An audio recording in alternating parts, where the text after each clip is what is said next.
Hi there! Before we begin, firstly, I'd like to say that the person I will refer to only as the YouTuber went out of their way to discourage me from making this video. I am not saying their name out of respect for their not being involved. They have no idea what I'm going to say. They don't condone, endorse, or want any part of my actions. And I have willfully ignored their advice because I am one good whiskey away from breaking out the verbal steak knives and delighting in some good old-fashioned human suffering. Secondly, while I'm sure most of the UK community is fantastic, the people I'll be discussing aren't, and I will be mocking them, their landmass, and their history of colonialism just to get their goat, tie it up, and toss it in a river. Note, the only reason you're even getting a warning is because I think there are mostly decent people in jolly old England. I don't do this for just anyone, ask the Belgians. And here comes your last chance to leave because we're starting in 3, 2, 1.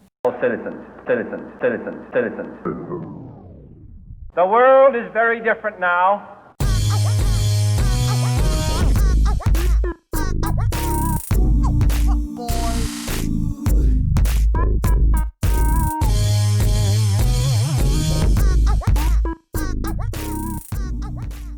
Welcome back! I'm Tyler, you're watching Scarfing Scarves, and welcome to the 80th installment of Last Week Lolita News. At the top of the segment, the people across the pond are pissing themselves in waves. Some of you have no idea what I'm talking about. And for those lucky souls fortunate enough to be spared up to this point, I'm about to ruin your day with what is essentially a tale of some British nitwit making a 2-bit documentary, a YouTuber reviewing it with kid gloves made out of sparkles and sunlight, and citizens from a country known for saying keep calm and carry on while bombs were dropping on their heads, collectively losing their shit and throwing a royal bitch fit, the type we haven't seen since these hypersensitive colonizers were told to pack their shit and get the fuck off my land. America whooped their lily-white ass then, and I'd say it's past time we take that tradition out of storage, dust it off, and verbally shove it in places only a proctologist would find. Welcome to British Nitwits Can Kiss Me Bum. It all started on YouTube.com, and more specifically with a documentary called It's Not a Fetish, Exploring Lolita Fashion in the UK. A YouTuber created a very nice, lightly critical react video to it, and this caused the creator of the documentary, one Hamster Sniffer McGee, to lose control of their metaphorical bowels, demand that the video be taken down, and threaten to explore their legal options if this YouTuber didn't comply. This is spineless speak for delete this video or I'll sue. And I won't be using Hamster Sniffer's actual name or content because they aren't worth the recognition. They like to make legal threats, and while I am no stranger to weathering those,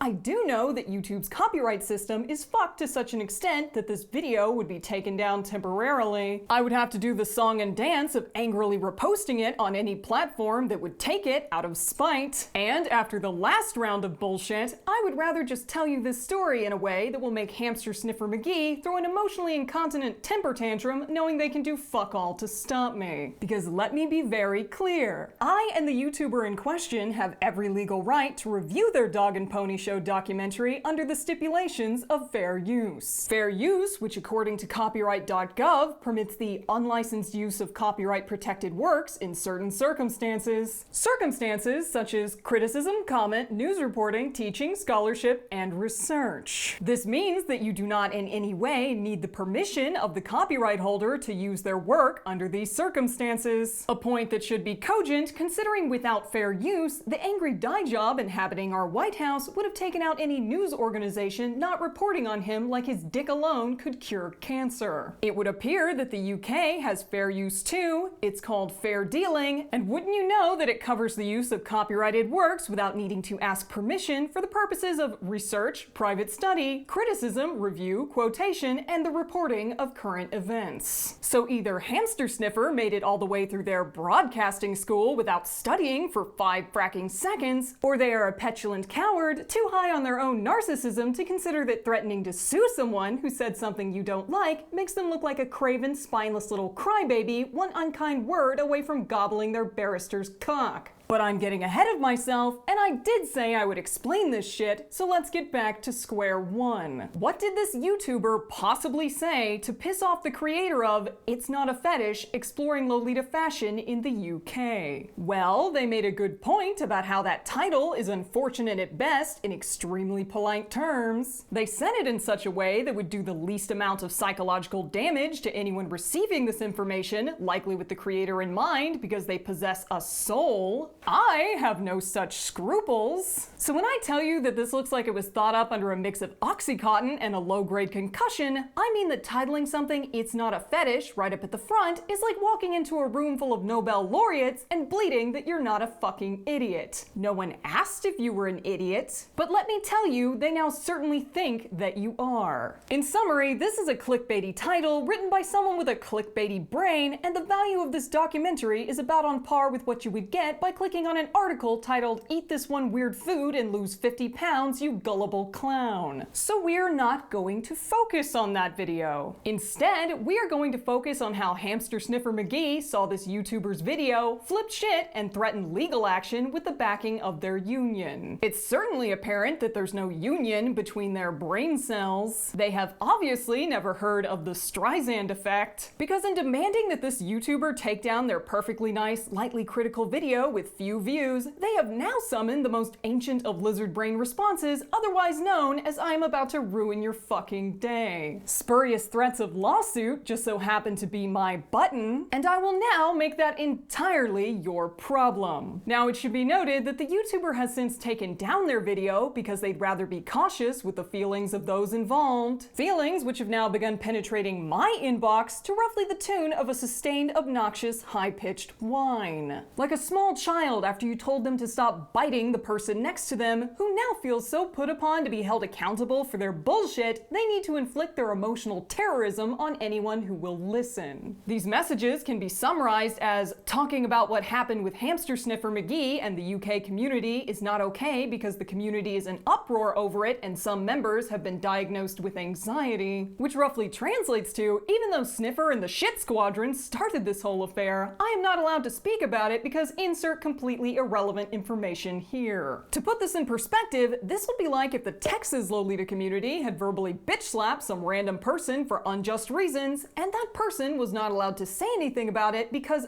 I have clinical depression. Using my mental health struggles to shield themselves from responsibility after they started all of this would be incredibly gross, and considering that I do have clinical depression and know what it's like to consistently long to be drop-kicked into a volcano just to escape the constant barrage of continuing to breathe, I can say with all personal experience that even in the bottom of the pit of my darkest hour, I would be fracking offended if someone tried to use my pain to dodge their bullshit. I am not responsible for fixing your house, especially when your house was apparently riddled by people chomping at the bit to twist the words of a person who went out of their way to spare your collective feelings. Feelings which take us to Twitter, where this story gets even more ridiculous because this little blue bird facilitates intelligent conversation like beating your liver disturber facilitates getting a job. Unless that job happens to be professional fluffer on the set of The Pizza Guy Hides Salami in Horny Housewife, in which case you would still be contributing more to society than what you're about to read. The context for this is that in the YouTuber's deleted video, they imitated Hamster Sniffer McGee's British way of saying Lolita fashion because they thought it was cool. A sane individual starts a thread on Twitter by essentially saying they couldn't believe that someone got offended by the YouTuber saying Lolita with a vocal lilt, followed by some monarchy masturbating, leaf juice drinking Lipton tea humper in human form responding that the UK community was upset that the YouTuber hadn't sought out their consent before making a video. They want the video taken down. And finally, some talking tinfoil hat pops out of their irrelevant, dusty mid-century dish cabinet to say, if you read the caps of my friend's private post and that was your takeaway, then you really missed the point. Pause, I need to ask if this person licks toasters for a living. Because it takes a real humdinger to think that the absolute stranger you're talking to is going out of their way to spy on your personal social media. You are not that important to people you do not know, and I can promise you here and now that it gets crazier because this nutter butter continues with, If you or YouTuber is actually interested in what was upsetting or harmful to some people, including the small point about how mocking a regional accent is marred in classism. To which I have to say, fuck your classism. Your country conquered 90% of the fucking world, and the last thing you get to do is to take a fracking Canadian to task because your sacred cadence is being besmirched by someone currently residing in one of your ex-goddamn colonies. From one white person to another, I don't lose my shit when someone does a Texas accent, and believe you me, I was raised in the sticks. So here's hoping you can take one of those sticks out of your ass and bear with it when someone does a halfway decent rendition of your two-toothed attempt at talking. It's aluminum, you emotionally repressed tea kettle. People who pronounce it aluminium should be shoved into the same dank hole where I presume you source your national cuisine, though having no taste buds certainly would make it a lot easier to swallow whatever bullshit convinced you that keeping some 94-year-old woman as a national pet wasn't a profoundly weird thing to do. Might I suggest a ferret next time? It will still steal your money, but at least it won't wrap you across the shoulders with a sword before knighting you in the name of its furry little behind. Back to the point, people were whinging on about the YouTuber making fun of the English accent. The YouTuber specifically said she thought the accent was cool. She merely imitated the pronunciation of a few words out of innocent novelty, meaning that the outrage caused by this one utterance of the words Lolita fashion is rooted in either ignorance, stupidity, or a blatant commitment to a lazy outrage whose practitioners utilize purposeful misunderstandings to work out their own emotional agenda. It would seem that the British require an example of what mockery looks like, and for that I might say, if you would stop talking like you have a cock jammed in the back of your throat, maybe people would stop making fun of you. Half of you were like, oh, hang on, I've got bollocks stuck around my uvula. And that is what it looks like when someone makes fun of you. Some double-decker bus then rolls in to whine about disrespecting the working class as if a fracking Lolita YouTuber who is also working class is looking down from their ivory tower like headbo Bill Gates. The YouTuber never once disrespected anyone for any reason in the video, which makes me think this moldy egg McMuffin didn't even have the patience to watch the fracking thing before crawling onto the internet to ejaculate their opinion. Which finally brings us to one of the most Looney Tunes points of this entire affair. Accusations that this YouTuber dead-named a trans woman. This sounds like it's coming out of left field for a reason, because it did. And as for explanation, in Hamster Sniffer McGee's documentary, there was a trans woman who at the time identified as male. This documentary is 2 years old, and in the course of those 2 years, the trans woman has transitioned, updating their name and associated pronouns in the process. Hamster Sniffer McGee did not update their documentary or its description to include this fact, and given that said trans woman is not a public figure that people keep tabs on, those accusing this YouTuber of, quote, dead naming a trans woman as if she did it on purpose are in reality insisting that she be psychic, predict the future gender identities of every person in the media she consumes, and do the documentary maker's job for them in updating their piss-poor attempt at clearing the name of the Lolita community. It's Not a Fetish exploring Lolita fashion in the UK should be changed to reflect the circumstances, and might I suggest a more pertinent title, It's Not That Serious exploring the petty grievances of a community one loud noise away from wetting itself in the street. It should not surprise you to hear that the YouTuber has since spoken to the trans woman in question. She was not grievously offended, likely because she knew it was an accident, and they worked together like two functioning adults to publicly correct the record on her gender identity, because that's what happens when you talk to someone before breaking out a bat, amassing a battalion of misinformed misfits, and using an innocent party to vent your misdirected anger. And even with all this shit turning out to be entirely ridiculous, the YouTuber still took down her video to spare the feelings of people who would not give her the same consideration, because they are a decent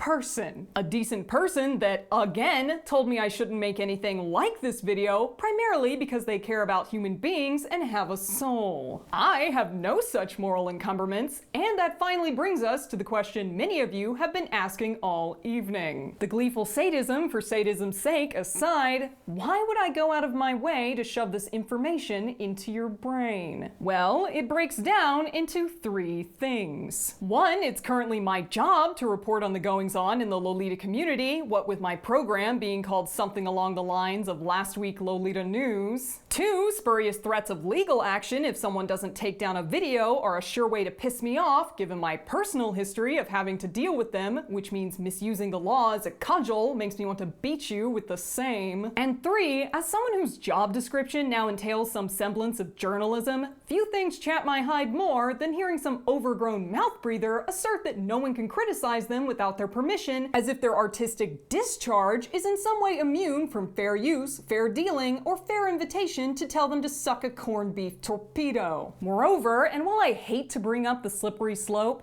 fair use specifies that you don't need permission to report on, criticize, or comment on copyrighted works for a reason. Taking that bit out would make it nigh impossible to interact with works in ways other than violently jerking their creator to completion. And you may as well line that incline with Astroglide, because people are going to slide dick down and at maximum velocity if you let them decide whether or not others are allowed to so much as comment on their creations. So in conclusion, and from a very personal and sincere place of reflection, I must say, look, fuck you, fuck your yuck mouth teeth, fuck your hairpiece, fuck your chocolate, fuck Guy Ritchie, fuck Prince William, fuck the Queen. This is America. Because that's all the time we have for tonight. This has been Tyler, you've been watching Scarfing Scarves, and before you leave this place to remind yourself what it feels like to experience joy, I'd like to thank my patrons for making this show possible. Many are likely regretting that concept, and should you like to join their number or guilt your friends into leaving because the mean internet Lolita hurt your feelings, you can head over to patreon.com/lastweeklolitanews for more content that is somehow even worse than what you just witnessed. Leave while you still can. Thanks again, guys, and I'll catch you next time. Half of you were like, oh, hang on, I've got bollocks stuck around me uvula. God, awful. Horrible! Horrible thing to say! I want to do it again, though. Gentlemen, I give you Britannia! Gambling with all the glitz and glamour of the British Isles. And best of all, the waitresses and showgirls are all real Brits. Fresh from the Strait to Sussex, they are. Fresh